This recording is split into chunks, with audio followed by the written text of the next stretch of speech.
សូមស្វាគមន៍មកកាន់ឱសថស្ថាន Medica សែនសុខ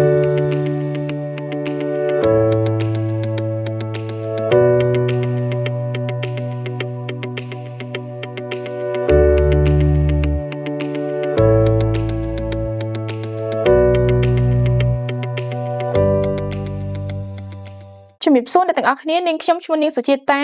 ជាសតការីប្រចាំការនៅឱសថស្ថាន Medica សែនសុខឱសថស្ថាន Medica សែនសុខយើងផងដែរក៏មានលក់នៅ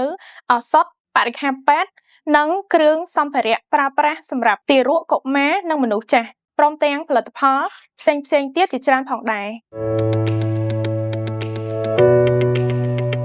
ហើយចំពោះឱសថផលិតផលនិងបរិក្ខារពេទ្យទាំងនោះផងដែរក៏យើងបានទិញពីក្រុមហ៊ុននាំចូលឱសថស្របច្បាប់ដែលមានប្រភពមកពីបណ្ដាប្រទេសផ្សេងៗដូចជាបារាំង អង់គ្លេស អាល្លឺម៉ង់ និងកូរ៉េជាដើមក្រៅពីផលិតផលដែលមានប្រភពពីក្រៅប្រទេសយើងក៏មានលក់នៅផលិតផលនិងឱសថដែលផលិតនៅក្នុងស្រុកផងដែរដូចជាផលិតផលម៉ាកកសិករជាដើម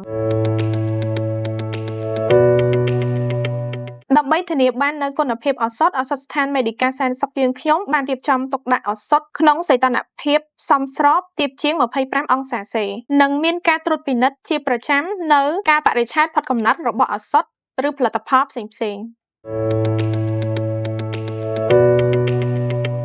បើសិនជាពុកម៉ែបងប្អូនត្រូវការឱសថឬផលិតផលដែលមានគុណភាពអាចអញ្ជើញមកស្វែងរកបាននៅឱសថស្ថាន Medica សែនសុខសូមអរគុណសម្រាប់ពុកម៉ែបងប្អូនដែលមានបំណងចង់ទិញផលិតផលម៉ាកកសិករអាចមករកទិញបាននៅឱសថស្ថាន Medica សែនសុខទីតាំងស្ថិតនៅតាមបណ្ដោយផ្លូវ1986សង្កាត់ភ្នំពេញថ្មី